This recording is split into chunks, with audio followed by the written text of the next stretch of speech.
majina naitwa Gervas Ndaki, ni katibu wa CCM wa wilaya ya Mbeya mjini, na pengine leo tumeamua tuitane hapa baada ya kuwa na sisi na vikao mbalimbali baada ya hao wenzetu kutoka Chadema kuhamia CCM. Tarehe 24 mwezi wa pili 2020 tulipokea madiwani kutoka Chadema, madiwani 11 ambao walikuwa wameongozana na naibu meya pamoja na madiwani hao wengine. Na kwa utaratibu, madiwani au mtu anapohama kutoka kwenye chama kingine kuhamia chama chetu anatakiwa kuripoti kwenye ofisi za chama. Na madiwani hawa wakiongozwa na meya Mchungaji Mwashilindi waliripoti ofisi kuu ya chama na wakapokelewa na katibu mkuu wetu wa Chama cha Mapinduzi. Na baada ya kupokelewa, na wenyewe walipewa nafasi ya kuzungumza. Pamoja na tukio hilo, upande wa pili ambao ni Chadema na wenyewe kwa nafasi yao walikaa na kuzungumza yale mambo ambayo waliyazungumza hiyo tarehe 26 ambao walisema ndio watakuwa na press. Na siku ya presi ambayo walizungumza, mbunge wa jimbo la Mbeya na alizungumza ya kwake, mwenyekiti wa Chadema Mbeya na alizungumza ya kwake, viongozi wao wa kanda, nyanda za juu, Nyasa sijui wanaita wenyewe Nyasa, nao walizungumza ya kwao. Na miongoni mwa mambo ambayo waliyazungumza, hasa mbunge kusema kwamba hakuna kitu chochote, pengine alimgusa mpaka rais, kwamba hakuna kitu chochote ambacho rais ameweza kukifanya kwa Mbeya yetu hii. Lakini kimsingi mimi nataka tu nianze na hoja ya kusema kwamba mheshimiwa rais hajafanya kitu chochote Mbeya. Kitu cha kwanza, kwa kupitia serikali ya Chama cha Mapinduzi iliidhinisha bajeti toka 2015 mpaka bajeti ya 2019-20 ambayo hii tunaitumia kwa sasa. Na bunge lilipitisha bajeti kwa ajili ya mfuko wa jimbo nchi nzima. Na ikumbukwe mbunge yule anaitwa Sugu au Mbilinyi, yeye kwa nafasi yake ni mbunge. Na mle bungeni wanapopitisha bajeti huwa wanaulizwa maswali, hasa muda wa kupitisha bajeti, kwamba unaunga hoja bajeti hii ipitishwe. Mbunge wetu wa jimbo la Mbeya kwa miaka yote minne huwa anakwenda watano, hajawahi kupitisha bajeti kwamba anaiunga mkono ili fedha zile ziruhusiwe sasa kuja kufanya kazi katika jimbo letu la Mbeya. Hajawahi. Watanzania nyinyi mashahidi, wana Mbeya nyinyi ni mashahidi kwamba hicho kitu hajawahi kufanya. Sasa pamoja na kwamba hakuunga mkono bajeti, wa bunge wa CCM kwa wingi wao waliipitisha. Na ndio hii tunayoitumia toka 2015 mpaka leo, ikiwemo mfuko wa jimbo. Na mfuko wa jimbo sio mfuko wa mbunge, unaitwa mfuko wa jimbo, na unatolewa kutokana na idadi ya wakazi. Huwa kuna hesabu, calculations zinapigwa, ndio fedha zinakuja. Kwa hiyo serikali ya Chama cha Mapinduzi imekuwa ikileta fedha za mfuko wa jimbo. Kwa nafasi yake yeye ni mwenyekiti tu, lakini mipango na fedha zote zinaingia, haziingii kwenye kwa mbunge, zinaingia ofisi ya jiji. Sasa pamoja na hayo, kuna miradi ambayo imefanyika. Bajeti ya serikali kuu kwa kipindi cha 2015 mpaka sasa zimeshaingia fedha kutoka serikali kuu bilioni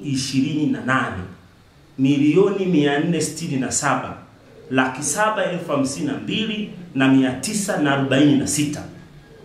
Hiyo ni fedha ya serikali kuu imeingia kwenye jimbo letu, kwenye jiji la Mbeya kwa ajili ya kufanya shughuli za maendeleo.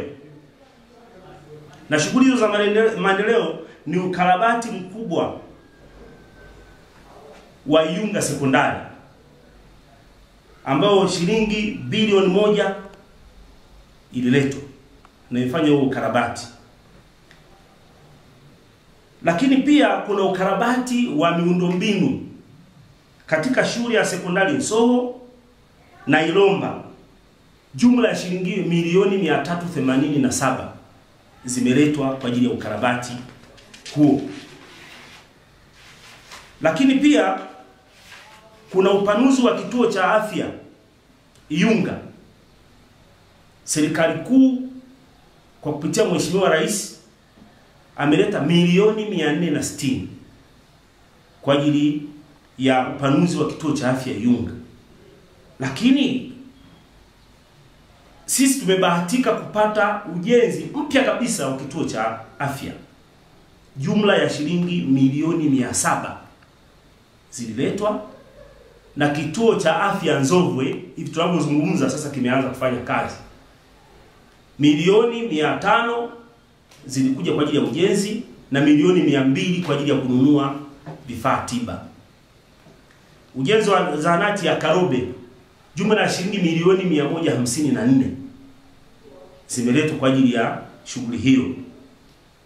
Lakini hapa sisi amesema kwamba Mheshimiwa Rais aliahidi barabara za lami kilomita 10, mpaka sasa hajatimiza hata moja. Lakini ikumbukwe hapa sisi kuna ujenzi wa barabara ya kiwango cha lami kilomita 6.8. Lakini pia kuna ujenzi wa shed stendi ya 88, shed 16. Kuna ujenzi wa vitako vya makasha ya taka. Lakini kuna ujenzi wa mfereji wa maji na utengenezaji wa mpango kabambe wa jiji. Fedha zote hizi zimekuja shilingi bilioni 4.3. Hasa Mheshimiwa mbunge kwa sababu hakupitisha bajeti haelewi kama kuna fedha zipo. Kuna barabara ya kutoka barabara kuu kwenda Musti nayo imetengenezwa, lakini mbunge anasema Mheshimiwa Rais aliahidi, unaona, lakini mpaka leo hajatekeleza. Sasa tunamjibu kwa data na maeneo hayo yapo, na barabara za lami hapa Mbeya zinajengwa. Kuna fedha za P4R, hizi zinahusisha zaidi katika masuala ya elimu. Ukarabati mkubwa wa shule ya Roleza sekondari, jumla ya shilingi milioni 899 zimeletwa. Na Roleza si ile tena ambayo ilikuwa imechakaa, leo iko na ubora wake. Lakini pia kuna ujenzi wa madarasa 4 na bwaro moja katika shule ya sekondari Samora, shilingi milioni 180 zimetumika. Kuna ukarabati wa vyumba 27 vya madarasa kwa shule ya msingi Gombe 2, Iduda 2, Mwasote 4, Veta 3, Uyole 2, Tambukaleli 2, Mwahala 2, Mwasanga 3, Ijombe 4, Hayanga 1, Jitegemee 1 na Nyigamba 1. Jumla ya shilingi milioni 337 zimetumika kwa ajili ya ujenzi. Lakini pia kufanya ukarabati mkubwa katika shule ya sekondari Mbeya Day zimeshaingia fedha milioni 795. Shule ile itakarabatiwa, itabadilika kabisa, itakuwa katika ubora wake. Kujenga matundu 15 ya vyoo, jumla ya shilingi milioni 109 zimetumika katika jiji letu la Mbeya. Lakini pia kuna kukamilisha maabara maabara shule za sekondari Mwakibete, Kalobe, Iganzo, Ilomba, Lupeta, Maziwa, Iyela, Sinde, Senga, Pankumbi na Iwambi shule ya sekondari. Jumla ya shilingi milioni 67,921,000 zimetumika. Sasa mheshimiwa mbunge yeye anasema hakuna kilichofanyika na hakuna fedha ambayo imekuwa ikiingia. Kuna miradi ya maji. Kumalizia ujenzi wa mradi wa maji katika kata ya Itagano, Tembera, Mwasanga na Iziwa, jumla ya shilingi milioni 533 zimetumika. Lakini kuna miradi ambayo ya kuboresha chuo kikuu cha Musti. Kuna ujenzi wa hostel ya wanafunzi katika chuo cha sayansi na teknolojia Musti. Wameshaingiziwa shilingi bilioni 2 na ujenzi unaendelea kwa kasi. Lakini kuna ujenzi wa maktaba ya wanafunzi katika chuo cha sayansi na teknolojia Musti, jumla ya shilingi bilioni 3.5. Na ujenzi huu kwa asilimia 90 umekamilika. Na lile na hiyo maktaba sasa inatumika.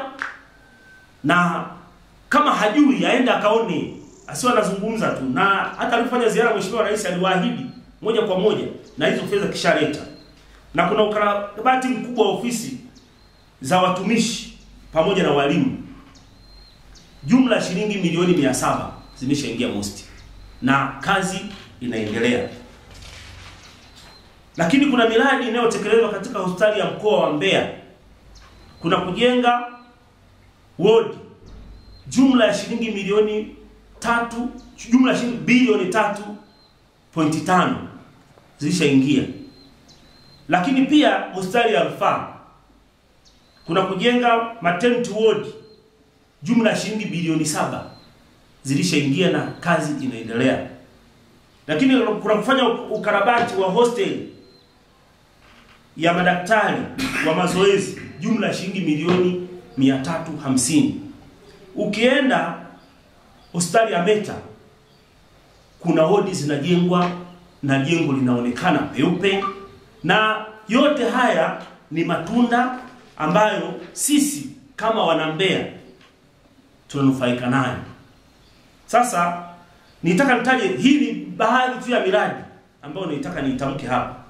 Lakini kuna miradi mingi inaendelea katika jiji letu la Mbeya, na fedha hizi zote zinatoka serikali kuu.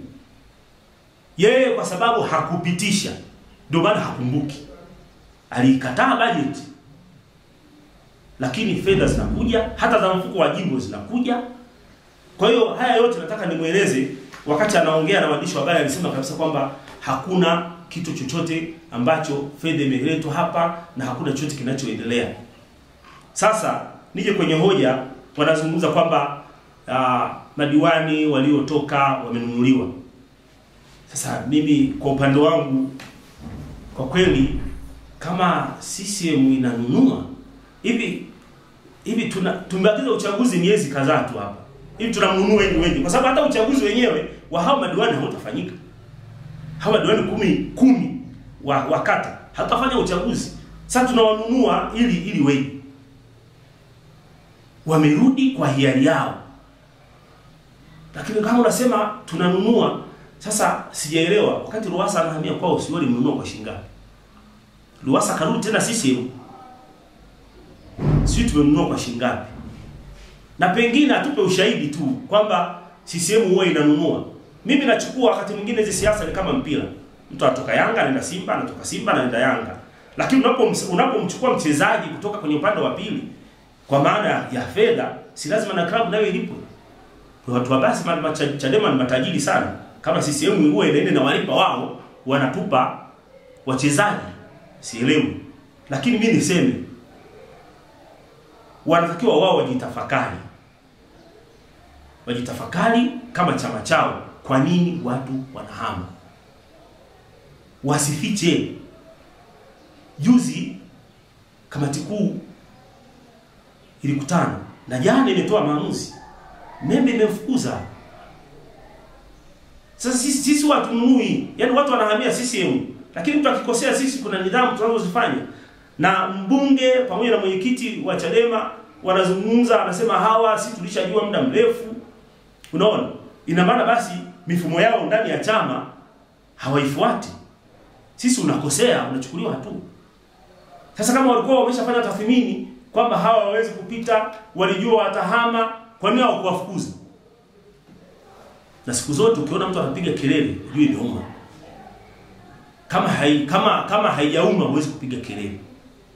Sasa kuna jambo jingine la tatu ambalo nataka nilizungumzie. Wanazungumza kwamba wao wana wanachama wengi. Anazungumza tumekaribia 60,000 wanachama. Sisi taarifa yetu ndani ya chama tulishaitoa.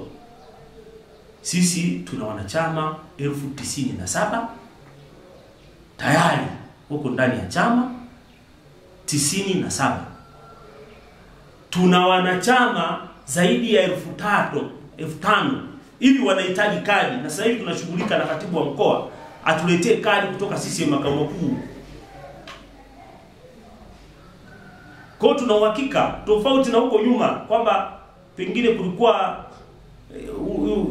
yani ikitokea uchaguzi wana CCM wenyewe kwa sababu ya migawanyiko ndio walikuwa nawapa upinzani kura, lakini kwa sasa tuna idadi kubwa ya wanachama.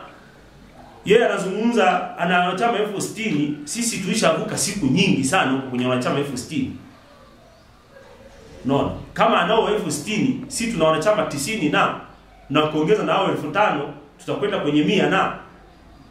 Sasa hivi kule ikipigwa sana, unazungumzia wanachama 60,000, sisi tuna wanachama zaidi ya 90 na tunaamua kupiga kura hapa. Maana yake sisi tayari shashinda. Anakiri yeye mwenyewe kwamba ana wanachama 60,000. Anasema anapita kwenye vijiwe.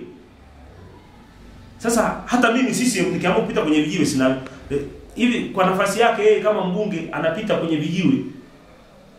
Anasikiliza hoja kwenye vijiwe. Mimi kwa upande wangu sijamuelewa. Hatufanyi tathmini kwa kutumia vijiwe. Asubiri uchaguzi. Yeye anajigamba atashinda na nini, hata kama hakuna tume huru atashinda. Mimi nasema asubiri uchaguzi kesho kutwa tu. Wala sipati shida. Yajayo yanafurahisha. Unaona? Anasema yeye si tunachukua, yeye ana kazi bado ya kufanya, na kweli ana kazi bado ya kufanya. Kwa sababu kwa kipindi cha miaka 10 anachoelekea kumaliza, kajenga, alhamdulillah, Mwenyezi Mungu kamjalia, kweli ana kazi ya kufanya, akajenga gorofa Sisimba. Kwa hiyo tuthibitishia wananchi wa Mbeya kwamba yeye bado ana kazi ya kufanya. Sio wananchi wa Mbeya kuna kazi ya kufanya, ila yeye anasema ana kazi ya kufanya. Amejenga gorofa, tayari ni hoteli, anaendelea kupangisha. Unaona? Kama ana mipango mingine ya biashara zake, ndio maana anasema bado ana kazi ya kufanya kwa sababu analipwa pesa. Unaona? Analipwa posho. Kwa hiyo ana kazi ya kufanya. Sisi tunahitaji mbunge atakayejitoa kwa anachokipata, kwa sababu wapiga kura lazima tuseme mbunge yuko bungeni kwa niaba ya wakazi wa jimbo la Mbeya. Kuna show shine hapo kibao. Unaona? Leshen anayoipata kule inatakiwa ionekane madhara yake. Fedha ile inatakiwa ionekane huku chini. Anasema anazuiliwa kufanya mikutano. Kwani hivi kwenda kwa support vikundi inahitaji mkutano waza? Kwenda kwenye mashule huko kujenga madarasa na yeye atoe, mimi najenga darasa zima. Sisi tunao wanajenga madarasa. Unaona? Wanachangia mabati. Wanachangia simenti, tunao. Yuko Dr. Mary Wanjero anafanya kazi kubwa sana. Yuko Dr. Tulia Ackson anafanya kazi kubwa. Yeye anasema eti kuna watu wanatakiwa wagombea hapa eti wakapate uspika, sio wakapate uwaziri, sio na nini. Hizo ni ndoto zake yeye. Kwani nani hapendi kumpata speaker, hapendi kumpata waziri, hapendi kumpata nani? Anataka kutuaminisha kwamba sisi hatustahili watu wa Mbeya kumpata kiongozi wa kitaifa? Hatustahili. Wana Mbeya wanastahili. Huko siku zijazo wanastahili hata kupata mgombea urais, wanastahili tu. Asija kawaaminishe tu wanaambia tu kama nyinyi hamstahili, hatuhitaji kupata kiongozi atakayegombea apate nafasi eti akawe kiongozi mmoja huko. Sisi tunastahili na sisi tupate waziri hapa. Kama ni speaker, kama ni naibu speaker, kama ni waziri mkuu, kama ni nani, kama ni stahili ambayo Mwenyezi Mungu atatujalia ya mbunge tutakayempa nafasi, akapewa nafasi yote kubwa kitaifa, tutanufaika sana kama wana Mbeya. Kwa hiyo tunahitaji mbunge ambaye yeye anaendelea kufanya biashara zake, anasema bado ana kazi ya kufanya, aendelee kufanya hizo biashara. Sisi tunahitaji mbunge anayejitoa kwa watu na jamii ione kabisa kama tuna mbunge ambaye anatusaidia. Kwa hiyo kimsingi mimi nataka niseme nataka nitoe ufafanuzi tu wa hayo. Hawa madiwani wamerudi, wanakuwa wanachama wa kawaida. Kama wanataka kugombea kwenye kata ambazo wamerudi, watapewa nafasi sawa na wanachama wengine, watachukua fomu, kuna kura za maoni. Sisi tuna utaratibu ndani ya chama, hatukurupuki. Kwa hiyo niseme tu jamii ijue kwamba Mbeya tumejipanga na ushindi upo. Tena sio kubabaisha, ni ushindi tosha. Na Sugu amethibitisha kwamba na 60, sisi tuna 97. Kwanza kabisa napenda kwanza nimshukuru Mheshimiwa Rais Dr. John Joseph Pombe Magufuli, yeye kwa kufanya kazi nyingi sana ambazo zimepelekea matokeo haya chanya ambayo leo yanaonekana. Haya ni matunda yake. Kuhama kwa meya na hawa madiwani 11, sisi tunamshukuru Mheshimiwa Rais kwa kazi ambazo amekuwa akizifanya katika jiji la Mbeya na katika nchi nzima. Amefanya mambo mengi kwenye barabara, kwenye mambo ya barabara, amefanya kwenye mambo ya zahanati, amefanya kwenye maji, amefanya kwenye mambo ya umeme. Kwa hiyo haya yote ukiyajumlisha, watu wanaona kazi nzuri zinazofanywa na Mheshimiwa Rais. Sisi kwa mfano jiji la Mbeya tulikuwa hatuna hata CT scan, lakini leo ipo katika hospitali yetu ya kanda ya rufaa.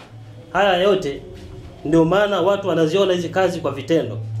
Lakini niseme tu kwamba Chama cha Mapinduzi Mbeya jiji kwa sasa kiko imara kuliko vipindi vingine vyote vilivyopita. Kwa hiyo uimara wa chama ndani ya jiji la Mbeya na uimara wa chama kwa ujumla wake ndio kinawapa watu waendelee kurudi na kuingia ndani ya Chama cha Mapinduzi. Kwa hiyo kuhama kwa meya na hawa madiwani 11, watu wameongea mengi na wapinzani wetu wameongea mambo mengi, lakini mimi niseme tu kwamba unavombana mjusi kwenye mlango lazima atafute kutapatapa. Sasa kutafuta kutapatapa lazima aongee mambo anayoyajua yeye, lakini kimsingi kabisa mambo haya ndio waliofanya hawa warudi ndani ya Chama cha Mapinduzi.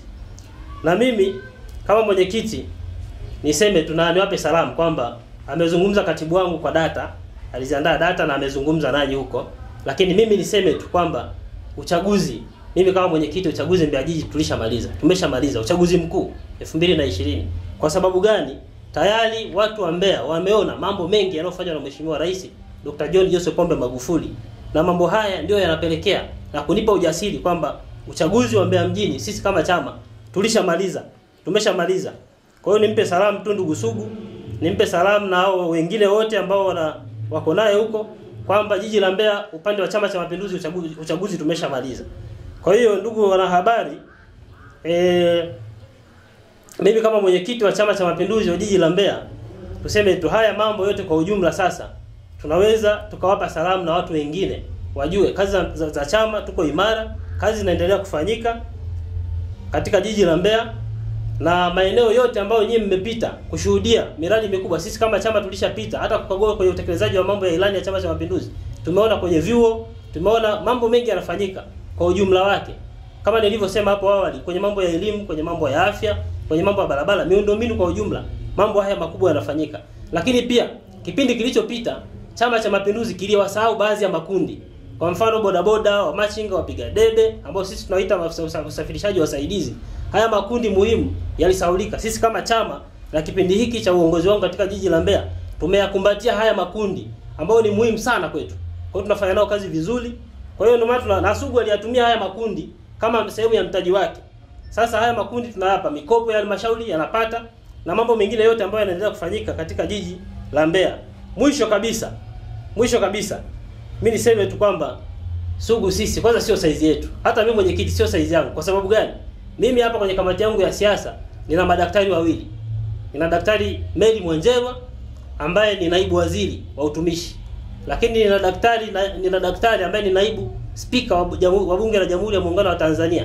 Ninao na ni wajumbe wangu wa kamati ya siasa. Kwa sasa kuzungumza habari za Sugu, mimi kwangu naona kama sio saizi yangu Sugu. Kwa hiyo mimi niseme tu kwamba aliyosema yeye, nimemsikia anasema hata anasema katibu mkuu ananunua mpigia wa kura baada ya kununua wapiga kura. Sasa hayo yote aliyokuwa anasema nafikiri ni kule kutapatapa, ukishambana mjusi kwenye mlango kama nilivyosema lazima atafute kuhangaika kujinasua. Kwa hiyo hayo ndio naweza nikasema mimi kama mwenyekiti wa jiji la Mbeya. Nawashukuru sana.